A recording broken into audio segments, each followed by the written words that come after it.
ఆ రోజు తొలి క్యాబినెట్ మీటింగ్ ఆంధ్ర యూనివర్సిటీలో మనం ఏర్పాటు చేసుకుంటాం జరిగింది. అంతెందుకు భాష ప్రయుక్త రాష్ట్రాలు ఏర్పడినప్పుడు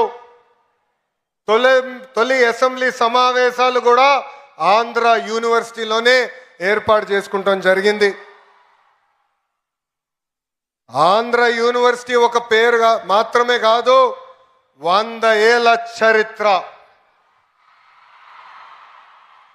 స్వాతంత్రం వచ్చే ముందల తెలుగు ప్రజలు పోరాడి ఆంధ్ర యూనివర్సిటీ సాధించుకుంటాం జరిగింది. మన యూనివర్సిటీ అనేక రికార్డులు సాధిస్తాం జరిగింది. భారతదేశంలోనే వన్ ఆఫ్ ద ఓల్డెస్ట్ యూనివర్సిటీగా ఈరోజు మన ముందల నిలబడుతుంది. భాష ప్రయుక్త రాష్ట్రాల కోసం మనం ఆనాడు పోరాడితే ఆంధ్ర రాష్ట్రం ఏర్పడింది.